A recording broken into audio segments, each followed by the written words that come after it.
नमस्कार। आज का मुद्दा में आप सभी का स्वागत है। मैं हूं आदित्य नामदेव और हमारा आज का मुद्दा है बस्तर में शाही वार, भूपेश पर कड़ा प्रहार। बस्तर जहां कभी बंदूक की गूंज सुनाई देती थी, आज वहां राजनीतिक बयानों का शोर सुनाई पड़ रहा है।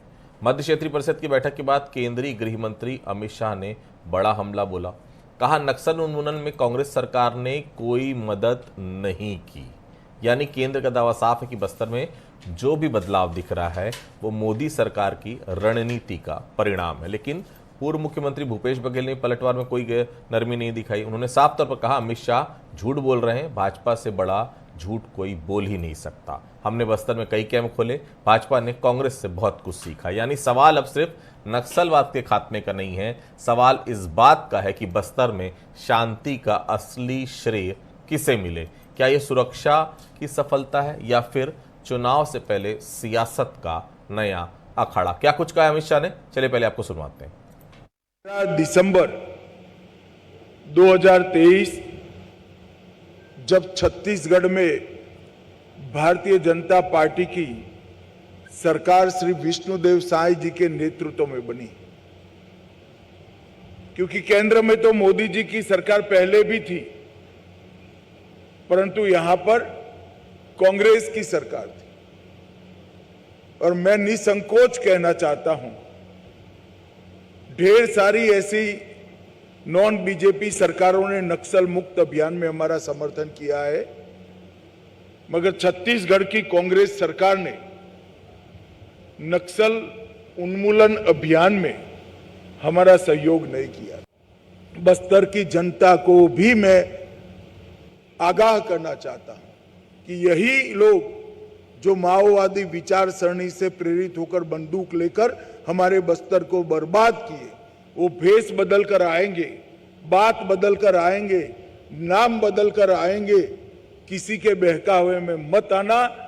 छत्तीसगढ़ सरकार और भारत सरकार दोनों आपकी चुनी हुई सरकार है और वो लोकतांत्रिक तरीके से पूरे बस्तर का विकास करेगी। क्या कुछ कहा अमित शाह ने, आपने सुना। और देखिए, देर बिल्कुल नहीं हुई पलटवार करने में। भूपेश बघेल जैसे ही रायपुर एयरपोर्ट पहुंचे, तत्काल अमित शाह ने जो बोला उस पर पलटवार किया और पूर्व उप मुख्यमंत्री टीएस सिंहदेव ने भी कड़ा जो है हमला जो है वो अमित शाह के बयान पर किया। चलिए पहले सुन लेते हैं दोनों क्या कुछ का, फिर आगे बातचीत को जारी रखेंगे। देखो, ये हमसे सीखा उन्होंने। एक बार जब दौरे में आए तो उन्होंने कहा, बघेल जी मैं अकेले जाना चाहता हूँ। बोले गए, अब रिकॉर्ड देख लीजिए। सुकमा जिले में गए, कैंप में रुके और वहाँ देखे, पूछे ये क्या है? बोले पीटीएस साहब। ये क्या है? बोले स्कूल है। चलो चलते हैं। बच्चे स्कूल में पढ़ रहे थे, पीटीएस साहब में दुकान पूरा भरा हुआ था। वो तो औचक गए थे, कोई बता नहीं गए थे कि इस कैंप में जाना है। और वहाँ सभी जगह स्थिति है। आज उस सेवा के अंदर नाम दे रहे हैं। काम हमारा है भाई, नाम आप अपना कर रहे हो। ये सारी व्यवस्था मैंने करवाई थी। और उसके बाद कितना झूठ बोलेंगे अमित शाह जी? बोल लीजिए, हमको कोई तकलीफ नहीं। ये अत्यंत दुर्भाग्यपूर्ण टिप्पणी उनकी और शुद्ध प्रचार है। कांग्रेस के शासनकाल में आप देखिएगा तो नक्सल घटनाओं की पुनरावृत्ति में व्यापक कमी आई। जो बटालियन की तैनाती थी निरंतर बढ़ती चली गई। राज्य सरकार अगर नहीं मांगती तो ये बटालियन नहीं आते। लॉ एंड ऑर्डर का मामला है, राज्य सरकार का मामला है, केंद्र सरकार का सहयोग है, तो ये बटालियन कैसे आते? वही अधिकारी जो कांग्रेस के शासनकाल में वहां तैनात थे, आज भी वही वहां पर आईजी के रूप में है, नक्सल ऑपरेशन के रूप में है। अगर कांग्रेस के समय अच्छा काम करने वाले में उनकी गिनती नहीं होती तो क्या वो आज भी वहां रखते बीजेपी की सरकार? तो ऐसा प्रचार देश के गृह मंत्री से अपेक्षित नहीं है। बस्तर में बंदूकें भले शांत होती दिख रही, लेकिन राजनीति की आवाज अब और तेज हो गई है। दिल्ली कह रही कांग्रेस ने साथ नहीं दिया, कांग्रेस कह रही भाजपा ने हमारा काम अपना बता दिया। और इसी आरोप प्रत्यारोप के बीच सबसे बड़ा सवाल, क्या बस्तर का सच फाइलों में तय होगा या वहां के आदिवासी और जवानों ने जो कुर्बानी दी है उससे? बसंत से कुछ सवाल है। क्या कुछ सवाल है? पहला सवाल अगर आपको बताना चाहूं, क्या नक्सलवाद पर अब सियासी क्रेडिट की लड़ाई शुरू हो गई है? दूसरा सवाल, क्या तत्कालीन भूपेश बघेल सरकार ने सच में केंद्र का साथ नहीं दिया?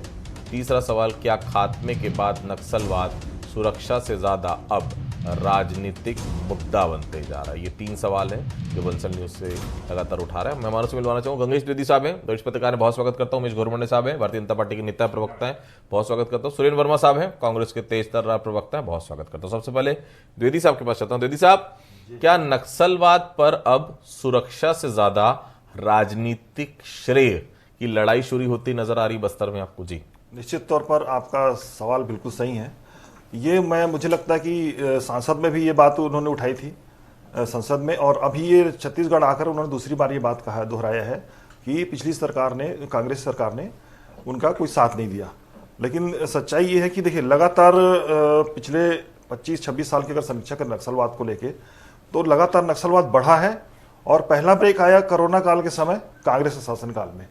और मुझे लगता है कि उसके पहले झीरम कांड का जिक्र करना बहुत जरूरी होगा। झीरम कांड में कांग्रेस की पूरी पीढ़ी निपट गई, तो मुझे नहीं लगता कांग्रेस इसमें असहयोग करेगी। मुझे उस दौर में भूपेश बघेल तो अपने जेब में सबूत लेकर घूमने की बात हमेशा करते रहते थे, और लगातार डॉक्टर रमन सिंह की सरकार के समय आरोप प्रत्यारोप के दौर चलते रहते थे।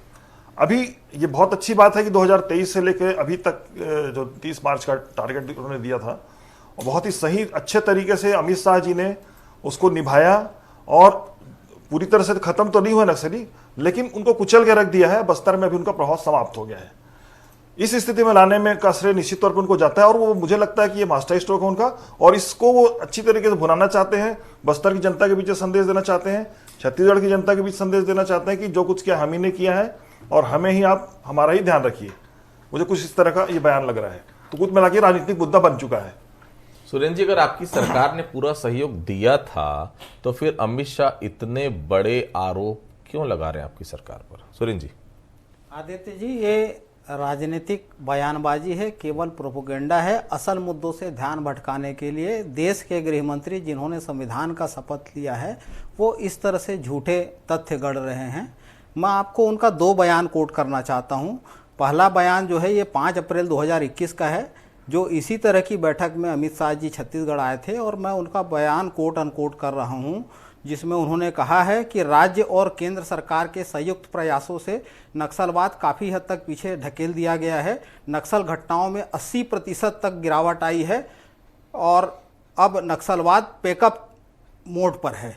ये उनका 5 अप्रैल 2021 का बयान है। उसके बाद 23 अगस्त का बयान भी आपको याद होगा 2022 में, जिसमें उन्होंने कहा था कि छत्तीसगढ़ में सरकार नक्सल खात्मे के लिए अच्छा काम कर रही है। इसके बाद उन्हें के गृह राज्य मंत्री हैं जिन्होंने, नित्यानंद राय जी ने शीतकालीन सत्र में 2022 में यह कहा था कि 2018 की तुलना में 2022 में नक्सलवाद 36% तक घटा है, और नक्सल घटनाओं में 60% की कमी आई है। तो अमित शाह जी को बताना चाहिए कि वो तब झूठ बोल रहे थे कि आज झूठ बोल रहे हैं।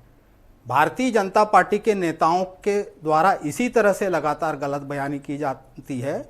हमारी सरकार थी तब बताना चाहिए कि वो दबाव में थे, उनके ऊपर क्या प्रेशर था जो इस तरह से बयान देते थे। और अब जबकि नक्सलवाद खत्म हो चुका है, और निश्चित तौर पर अब आगे की बात होनी चाहिए। कांग्रेस पार्टी तो लगातार मांग कर रही है कि बस्तर के लिए विशेष पैकेज देना चाहिए। यही अमित शाह जी जो हैं, वो पिछले साल 2025 के शुरू में जब बस्तर पंडुम में आए थे, घोषणा किया था कि प्रत्येक नक्सल मुक्त गांव को 1-1 करोड़ देंगे। 2000 से ज्यादा गांव हैं आदित्य जी बस्तर में, किसी गांव को 1 फुट्टी पाई दिए?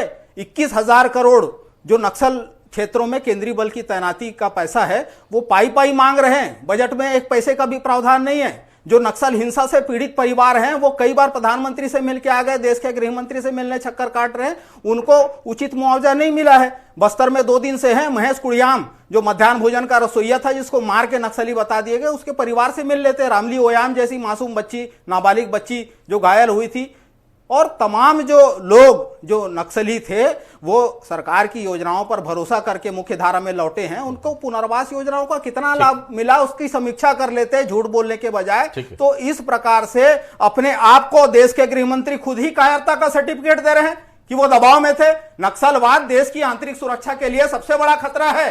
यदि किसी सरकार ने अगर उस समय सहयोग नहीं किया तो वो तो देशद्रोह है। तो देशद्रोही तो गृह मंत्री का बयान है, वो बताए उनकी क्या मजबूरी थी। पेखन गांगड़ा और लव कुमार रायडू जैसे लोग आज भी भारतीय जनता पार्टी के नेता है जो टेरर फंडिंग वसूल रहे हैं। क्या कार्रवाई की गई उनके खिलाफ? ठीक है उमेश जी, क्या केंद्र ये कहना चाहता है कि भूपेश बघेल सरकार के दौरान नक्सल ऑपरेशन प्रभावी नहीं थे, कोई काम ही नहीं किया गया? उमेश जी। देखिए, मैं समझता हूं कि केंद्रीय गृह मंत्री जी ने न सिर्फ छत्तीसगढ़ में आज की प्रेस कॉन्फ्रेंस में बल्कि बहुत जिम्मेदारी और बहुत गंभीरता से सदन के अंदर भी इस वक्तव्य को रखा था। और आज छत्तीसगढ़ जब नक्सल मुक्त हो गया है, तो आज जब छत्तीसगढ़ के अंदर में माननीय केंद्रीय मंत्री जी आए तब भी और सदन के अंदर से भी बहुत गंभीरता के साथ इसका पूरा श्रेय सुरक्षा बल के वीर जवानों को देते हुए उन्होंने अपने वक्तव्य को वहां से प्रारंभ किया। और हम बिल्कुल पूरी तरह से इन तमाम विषयों का पूरा श्रेय सुरक्षा बलों को जाता है, लेकिन तब की कांग्रेस की सरकार और आज की सरकार और उस समय की परिस्थिति, अभी गंगेश जी 13 का जिक्र कर रहे थे, 2014 से बाद की भी स्थिति, ना सिर्फ छत्तीसगढ़ बल्कि देश भर के तमाम वो 12 राज्य जहां पर नक्सल दंश तमाम लोगों ने झेला, उन 12 राज्यों की स्थिति, इन तमाम विषयों पर भी समीक्षा की आवश्यकता है, इन तमाम विषयों पर भी चर्चा की आवश्यकता है। और 2014 से सिलसिलेवार उसमें छत्तीसगढ़ भी समाहित है, कैसे नक्सलवाद परत दर परत कम होता गया, कैसे परत दर परत विकास की गाथा वहां पर गढ़ी जाती रही और कैसे रणनीतिक तौर पर वीर जवानों के वहां पर विजय हुई और जो लक्ष्य था 31 मार्च वो पूरा हुआ। अब हम आ जाते हैं छत्तीसगढ़ में। छत्तीसगढ़ में आज जो बैठक थी उसमें 4 राज्य के मुख्यमंत्री सम्मिलित हुए। छत्तीसगढ़ के मुख्यमंत्री, मध्य प्रदेश के, आपके उत्तर प्रदेश के और 4 राज्य के मुख्यमंत्री। ऐसी ही बैठक 27/9/2000 वाराणसी में हुई थी। छत्तीसगढ़ के अंदर की बात कर रहा हूं मैं। 21 तारीख 2021 में जो बैठक हुई थी, उस बैठक में तमाम 4-5 राज्यों के मुख्यमंत्री, जिसमें मध्य प्रदेश, महाराष्ट्र, तेलंगाना, झारखंड, बिहार के तमाम मुख्यमंत्री आते हैं। वो बैठक यहीं बस्तर में होती है, नक्सल मामलों को लेकर के होती है, लेकिन छत्तीसगढ़ के माननीय मुख्यमंत्री जी उस बैठक में नहीं पहुंचते हैं 2021 के अंदर में। अब इसके मायने आप लोग निकालने का प्रयास करिएगा। क्या यह गंभीरता है छत्तीसगढ़ राज्य के मुख्यमंत्री रहते हुए पूर्व मुख्यमंत्री भूपेश बघेल जी की, कि तमाम राज्यों के मुख्यमंत्री इस गंभीर विषय पर अपने अपने राज्यों से इतनी दूर की यात्रा तय करके आते हैं, गंभीरता से उस बैठक में शामिल होते हैं, केंद्रीय गृह मंत्री जी आते हैं, अपने तमाम कामों को छोड़ करके आते हैं क्योंकि नक्सल उन्मूलन की दिशा में आगे बढ़ना है। उस महत्वपूर्ण बैठक में छत्तीसगढ़ के मुख्यमंत्री जी शामिल नहीं होते हैं और ऐसे ही अन्य अन्य विषय, अन्य अन्य मामले निकल करके समय समय पर आते रहे। यह गंभीरता है। रह गई बात बस्तर की, आज बस्तर नक्सल मुक्त हो गया है, इसके बीच में भी कांग्रेस के तमाम नेताओं के कैसे बयान आते रहे। एक उदाहरण मैं देना चाहूंगा। 29 नक्सली छत्तीसगढ़ के अंदर में ढेर होते हैं। एक जवान के एक जांग से गोली लगकर दूसरे जांग से आर पार निकल जाती है। पूर्व मुख्यमंत्री से लेकर के कांग्रेस के अध्यक्ष उस घटना को फर्जी तक बताने से बाज नहीं आते हैं और उसके बाद आकर के इस प्रकार की बयानबाजी करेंगे। तो छत्तीसगढ़ की जनता भी देख रही है साहब, और बस्तर की जनता ने इन चीजों को महसूस किया है और आज भी उन तमाम विषयों को वो महसूस कर रही है। और आने वाले समय में बस्तर का विकास कैसे हो उस पर हमारा फोकस है। कांग्रेस के नेता भले इस विषय पर राजनीति करने का प्रयास करते रहे, हमारी मंशा राजनीति की नहीं। साहब, क्या बस्तर में शांति की तस्वीर जमीनी हकीकत है या राजनीतिक नैरेटिव? बेदी साहब, देखिए, अभी जो स्थिति है नक्सलवाद तो पूरी तरह कंट्रोल में आ गया है, लेकिन खत्म नहीं हुआ है। वो इसलिए मैं कह रहा हूं कि जो शीर्ष नेतृत्व, जो बड़े लीडर उसे सरेंडर हुए हैं। पापा राव ने अभी स्पष्ट रूप से कहा कि हम सरेंडर किए हैं लेकिन विचारधारा नहीं छोड़ी है। और दूसरी बात, इनका जो इंटरनल नेटवर्क था, इनके जो संसाधन है वो बड़े पैमाने पे जो जब्त होने थे, इनके जो फंडिंग का रास्ता था, इनका फंड कहीं कुछ अभी तक सरकार के हाथ में नहीं आया है, गृह मंत्रालय के हाथ में नहीं आया है। पुलिस ने उसको कहीं पर भी कैप्चर कर, इनके हथियार, बहुत सारी जो इनके जो संसाधन है वो आज भी कहीं ना कहीं दबे छुपे हैं। इस और ये लोग इशारे बात करते हैं। मुझे लगता है कि अभी ये सब करना भी बाकी है। ठीक है, एक टारगेट उन्होंने पूरा कर लिया, 31 मार्च तक वहां पे नक्सलियों का जो वर्चस्व था वो समाप्त हो गया, लेकिन अभी पूरी तरह खत्म नहीं हुआ है। खत्म करने में वक्त लगेगा और सरकार को अभी भी सावधान रहना चाहिए। और केवल छत्तीसगढ़ की बात नहीं है, वो सारे एलडब्ल्यू इफेक्टेड एरिया, जितने जो 10-12 राज्य हैं, उन सब एरिया में इन लोग का मूवमेंट है और अंदर दबे छुपे लोग आज भी हैं, शांत बैठे हैं। कभी न कभी जब इनको मौका मिलेगा फिर वापस अटैक कर सकते हैं। तो इसलिए गृह मंत्रालय को मुझे लगता है कि अमित शाह जी बहुत मेच्योर गृह मंत्री हैं, वो भी इसके लिए शांत नहीं होंगे और शांत रहना भी नहीं चाहिए और अलर्ट रहना चाहिए कि कभी भी ये वापस पलट के आ सकते हैं। ठीक है जी सुरेंद्र जी, आप कैंप खोलने और सड़कें बनाने की बात कर रहे हैं, तो फिर नक्सल घटना में पूरी तरह कमी या पूरी तरह खत्म क्यों नहीं हो पाई नक्सल घटना 18 से 23 के बीच में? जी आदित्य जी, नक्सलवाद आज की समस्या नहीं है, 40 साल का जो है प्रभाव था। 2004 से लेकर 2014 तक छत्तीसगढ़ में नक्सलवाद नासूर बना। जितने बड़े आप हमले देखेंगे, चाहे वो ताड़मेटला हो, झीरम हो, रानी बोदली हो, इसी दौरान हुए। 2014 से नियंत्रण शुरू हुआ, 2014 से 18 तक तो डबल इंजन की सरकार थी। उस समय खत्म क्यों नहीं हुआ? असल काम जो शुरू हुआ 2018 के बाद, जिसकी तारीफ जो है देश के गृह मंत्री अमित शाह ने छत्तीसगढ़ आकर, मैं फिर से कह रहा हूं, जब दो दो बयान उनके मैंने आपको कोट किया, उस दौरान उन्होंने स्पष्ट तौर पर कहा जो छत्तीसगढ़ सरकार की नीति है, गृह राज्य सूची का विषय है।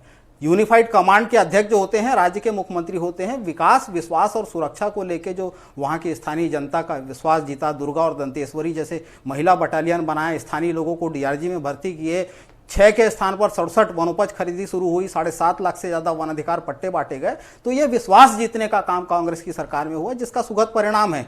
और निश्चित तौर पर जो गंगेश जी ने कहा ना, आज जो है सावधानी पूर्वक विश्वास बरकरार रखते हुए काम करने की जरूरत है। ऐसे झूठ बोल के आप ठगी करके जो है भरोसा नहीं कायम कर सकते। 31 मार्च की डेडलाइन खत्म होने के बाद 4 जवानों की शहादत हुई है।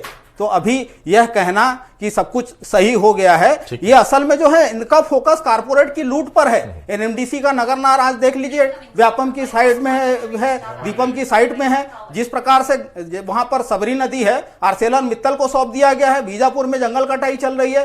जिस प्रकार से दंतेवाड़ा, किरंदुल, बचेली में खदानें खोली जा रही है, तो भाजपा का फोकस जो है कारपोरेट लूट पे है और उससे ध्यान भटकाने के लिए इस तरह से तथ्यहीन आरोप लगाए जाते हैं। सी मार्ट की दुकान बंद करके प्रीमियम शराब दुकान खोल रहे हैं। वनोपज आप जाके देखिए, कोदो कुटकी रागी की खरीदी कहीं हो रही है क्या? तो भाजपा का फोकस केवल चंद पूंजीपतियों का मुनाफा है, जो आदिवासी विरोध के 4000 से ज्यादा नक्सलियों के सहयोगी होने के आरोप में जेल भेजे हैं। जब नक्सलियों को आपने मुख्यधारा में शामिल कर दिया, उनको तमाम माफी मिल गई, तो उन निर्दोष आदिवासियों को जेल में क्यों बंद रखे? होने दीजिए उनको। जी सुरेश जी, एक मिनट रुक जाइए प्लीज। अगर कांग्रेस ने कुछ नहीं किया उमेश जी, तो क्या भारतीय जनता पार्टी पिछले कार्यकाल की हर रणनीति जो कांग्रेस ने बनाई, कांग्रेस सरकार ने बनाई, पूरी तरह फेल मानते हैं आप उमेश जी? देखिए, 5 वर्ष में जो कांग्रेस की सरकार इस प्रदेश के अंदर में नक्सल के खिलाफ, नक्सल उन्मूलन को लेकर नीति नहीं बना पाई। स्वयं मुख्यमंत्री जी कभी कहते थे गोली का जवाब गोली से देंगे। कई डिबेट किए आदित्य जी आपके साथ इन विषयों पर। कभी कहते थे कि बातचीत से रास्ता निकलेगा, कभी कहते थे कि ये राजनीतिक सामाजिक समस्या है। ये तमाम तरह के, अब सुन लीजिए ना सर, आपके समय नहीं बोला, अपनी अपनी बारी प्लीज प्लीज। जी जी, जो सरकार स्पष्ट नीति नहीं बना पाई, उस सरकार से हम क्या अपेक्षा करेंगे? बातचीत का विषय हो, नक्सल उन्मूलन का विषय हो, एक नीति नहीं और केवल बयानबाजी, जेब में सबूत होने का दावा, लेकिन आज तक सबूत का अता पता नहीं। तो इस प्रकार का रवैया और रुख सरकार का और सरकार में बैठे हुए लोगों का रहा। अब ये लगातार भ्रम फैलाने का प्रयास करते हैं। ये अभी ये खुद कह रहे थे कि 40 साल पुराना नक्सलवाद का दंश है। तो जब आप आज से 40-50 साल पहले 65 के दशक के अंदर में जब नक्सली आए, जंगल जमीन को लेकर के आदिवासी भाइयों के बीच में भ्रम फैलाने का काम, तमाम तरह के विषय फैलाने का काम और विकास को बाधित करने का काम किया। आज जिस प्रकार से कांग्रेस के नेता पूरे देश भर के अंदर में चीख करके भ्रम फैलाने का काम कर रहे हैं। अभी डिबेट में भी भ्रम फैलाने का काम किया जा रहा था कि वहां पर कॉर्पोरेट सेक्टर आ जाएगा, वहां पर यह हो जाएगा। ये क्या उसी प्रकार का प्रयास नहीं है जो 60-65 के दशक के अंदर में नक्सलियों ने वहां पर किया था, जंगल और जमीन को लेकर के? ये क्या उसी प्रकार का भ्रम फैला करके बस्तर को विकास से रोकना चाहते हैं? बस्तर की जनता को मुख्य धारा से आने में रोकना चाहते हैं? बस्तर के स्वर्णिम आने वाले कल को बाधित करने का प्रयास कर रहे हैं। पहले इस बात को कांग्रेस के नेताओं को स्पष्ट करने की यहां पर आवश्यकता है। केवल हर विषय पर राजनीति करना, हर विषय पर राजनीतिक आरोप लगाना, हर विषय को एक पर्टिकुलर कारपोरेट और ये तमाम तरह के विषय से जोड़ करके एक नैरेटिव सेट करने का जो प्रयास कांग्रेस आज कर रही है, ये ठीक उसी प्रकार का है जो नक्सलियों ने अपने शुरुआती दशक के अंदर नैरेटिव सेट करके लंबे समय तक नक्सलवाद के गंगेश जी, क्या नक्सलवाद के मुद्दे पर लगातार राजनीतिक बयानबाजी सुरक्षा बलों के मनोबल पर विपरीत असर डालती है? गंगेश जी, अभी तो सुरक्षा बलों का मनोबल काफी बढ़ा हुआ है और वो लोग, उन्होंने जो करना था उन्होंने किया और जीत हासिल की। और केवल केंद्रीय बल की बात नहीं है, डीआरजी की बहुत महत्वपूर्ण भूमिका रही। और गुरिल्ला युद्ध का जो पैटर्न यहाँ से डेवलप हुआ, जंगल वारफेयर कांकेर का जो वहाँ से जो ट्रेंड हुए जवान, उनकी बहुत महत्वपूर्ण भूमिका रही। मुझे लगता है कि इसमें ज़्यादा राजनीतिक बयानबाजी करने के बजाय दोनों पार्टियों को सहयोग लेना चाहिए।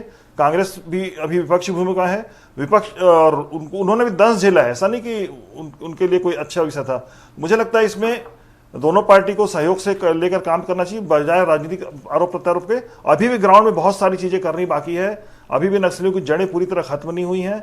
उनको खत्म करने के लिए सबका सहयोग चाहिए, जवानों का भी सहयोग चाहिए, विपक्षी पार्टी का भी सहयोग चाहिए, स्थानीय लोगों का भी सहयोग चाहिए। तो इसको मिला जुला के मुझे लगता है इसको बजाय राजनीति का मुद्दा बना के ग्राउंड पे इस पे और अधिक वर्किंग करने की जरूरत है। ठीक है सुरेंद्र जी, क्या सिर्फ भारतीय जनता पार्टी पर झूठ बोलने का आरोप आप लगा रहे हैं वो काफी? कांग्रेस के पास अपने दावों के ठोस आंकड़े भी है। जी सुरेंद्र जी, भाजपा का असल एजेंडा जो है अमित शाह जी के जुबान पे आ ही गया। वो जो बोल रहे हैं ना कि सूर्योदय हो गया है, वो अडानी का सूर्योदय है, जिसको ये आज़ादी का बता रहे हैं। आज़ाद तो देश 1947 में हो गया था, बस्तर में अडानी का सूर्योदय भारतीय जनता पार्टी की सरकार में हुआ। नंदराज पर्वत का लीज आपको याद होगा, कांग्रेस की सरकार ने आते ही जो फर्जी ग्राम सभा के आधार पर लीज हुआ था उसको निरस्त करने का प्रस्ताव भेजा है, क्यों अभी तक खारिज नहीं किया गया? जिस तरह से तमाम गंडकी नदी है, शबरी नदी है, वहाँ तमाम कारपोरेट को जब पानी बेच दिए, जंगल बेच दिए, तो ये जो कारपोरेट लूट का चारागाह बनाया गया है, ये लगातार कांग्रेस पर आरोप लगाते हैं। 2004 तक जो है सुदूर दक्षिण बस्तर के 3 ब्लॉक तक सीमित था नक्सलवाद, और किसकी नीति थी कि वेतन लो और मौज करो। केपीएस गिल का बयान जो है आपने भी सुना, जो नक्सल सलाहकार थे रमन सिंह के, तो ये इनकी नीति थी। ये खुद ही पाल पोस के बड़ा किए, खाद पानी देते रहे। भीमा मंडावी और शिवदयाल तोमर तो भारतीय जनता पार्टी के नेता थे, उनके हत्यारे इन्हीं की पार्टी के नक्सल सहयोगी थे। इसीलिए तो अभी ताड़मेटला का फैसला आया इस सरकार में, इसी तरह ये बोल रहे हैं झीरम का सबूत। जो पीड़ित हैं, जो प्रभावित हैं, जो घायल हैं, उनसे बयान लिए बिना कैसे जांच पूरी हो जाती है? और जो मूल नक्सली जिनको प्रमुख आरोपी माना गया था, उनका नाम चार्जशीट से गायब कैसे हुआ? तो ये सरकार षड्यंत्र करती है और इस तरह से लगातार जो है। सुरेंद्र जी, मैं आऊंगा आपका। सुरेंद्र जी, एक बात और करी है आज अमित शाह ने, वही मैं सुन रहा था, सुरक्षा से विश्वास, विश्वास से विकास, विकास से समृद्धि और समृद्धि से संतृप्ति की ओर जब बस्तर चले जाएगा तभी आप मानिएगा कि नक्सलवाद खत्म हो गया। सुरेंद्र जी, भारतीय जनता पार्टी के लिए समृद्धि का एक ही मायने है, अडानी की समृद्धि। बस्तर की जनता जो है, बस्तर के विकास में कितनी सहभागी है उससे इनको कोई सरोकार नहीं है। बस्तर में आदिवासियों के जो पट्टे जारी हुए थे उसके रिकॉर्ड गायब कर दिए गए। जीवन ठाकुर की हत्या उसका एक प्रमाण है। चारामा जनपद अध्यक्ष थे, उनको सरकारी पट्टा जारी हुआ था भाजपा की सरकार आने के बाद से। ऐसे 2000 से ज्यादा एक जिले में पट्टे पट्टे के रिकॉर्ड गायब किए गए। तो इनके फोकस में केवल कारपोरेट है, उनकी लूट के लिए यह जमीन तैयार कर रहे हैं। आम आदिवासी से इनका कोई सरोकार उमेश जी, क्या बस्तर में शांति की कहानी को सिर्फ चुनावी उपलब्धि की तरह पेश किया जा रहा है, ऐसा लगता है? जी देखिए, बस्तर में शांति भी स्थापित हो चुकी है और आने वाले 5 वर्षों में 50 वर्ष का विकास करके हम बस्तर में दिखाएंगे। इस बात का कमिटमेंट आज माननीय केंद्रीय गृह मंत्री जी ने किया और इस बात का विश्वास बस्तर की जनता को है, देश की जनता को है, छत्तीसगढ़ की जनता को है। और 5 वर्ष बीतने में ज़्यादा वक्त नहीं लगेगा। और उन्होंने जिस प्रकार से नक्सलवाद खत्म होने की डेडलाइन दी थी 31 मार्च 2026, वैसे ही बस्तर में विकास की डेडलाइन 2031 उन्होंने तय कर दी है। और यह दावा उन्होंने कर दिया है, इसका मतलब 2031 तक हम जो चाह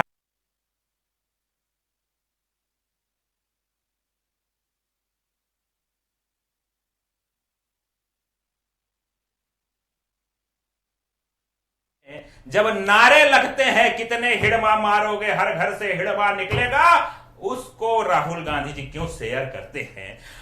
लाडो सिकोका आपके भारत जोड़ो यात्रा में क्या कर रहा था, इस बात का जवाब आज पूरे देश की जनता आपसे मांगती है। लेकिन मुझको मालूम है ना कांग्रेस बोलेगी इसमें, ना पूर्व मुख्यमंत्री भूपेश बघेल बोलेंगे, ना राहुल गांधी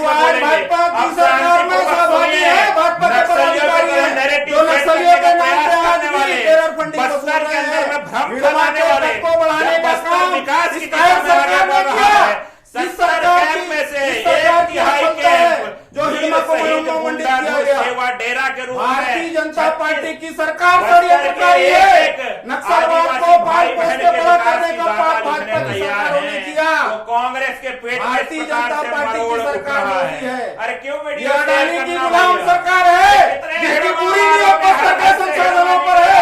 बस्तर के जंगल जमीन आदिवासियों से छीने जा रहे हैं। जो भी आदिवासी उसका विरोध करेगा उसको या तो जेल भेज दिया जाएगा या महेश कुड़ियान की तरह बस्तर उसको के गोली मार दी जाएगी। आदिवासियों का विकास ठीक है, जनता ठीक है, पार्टी प्लीज के समय नहीं मेरे पास। ठीक ये अडानी के उमेश जी, गुलाम उमेश जी के समय नहीं मेरे पास। ठीक है सुरेंद्र जी, समय नहीं मेरे पास, प्लीज प्लीज। ठीक है उमेश जी, समय नहीं प्लीज। ठीक है नहीं समय नहीं मेरे पास, प्लीज। ऐसे ही बौखलाए थे। ठीक है। जब अडानी के गुलाम के बहुत सरकार चल रही है। खत्म करने की घोषणा हुई थी। माननीय केंद्रीय मंत्री बेचने की तैयारी है। अमित शाह जी ने जब घोषणा की। ठीक है उमेश जी, प्लीज समय हो गया, प्लीज ना कुछ पंक्तियों के साथ अपनी बातों को मैं खत्म करूं। बस्तर ने गोलियां भी देखी हैं और जवानों की शहादत भी, इसलिए वहां की शांति पर राजनीति नहीं संवेदनशीलता होनी चाहिए, क्योंकि श्रेय की लड़ाई दिल्ली और रायपुर जीत सकते हैं, लेकिन अगर भरोसा हार गया तो बस्तर फिर हार जाएगा। अमित शाह ने गिनाई जीत, भूपेश बघेल ने जवाब सुनाया है। बस्तर के मुद्दे पर फिर श्रेय का रण सजाया है, पर बस्तर की जनता पूछ रही है दिल्ली और रायपुर वालों से, शांति सच में आई है या बस मुद्दों पर सियासत का मेला लगाया है। आप सभी वहां से जुड़े, आप सभी लोगों का बहुत बहुत धन्यवाद। आज का मुद्दा में फिलहाल इतना ही, बाकी खबरों के लिए आप लगातार बने रहिए बंसल न्यूज के साथ। नमस्कार।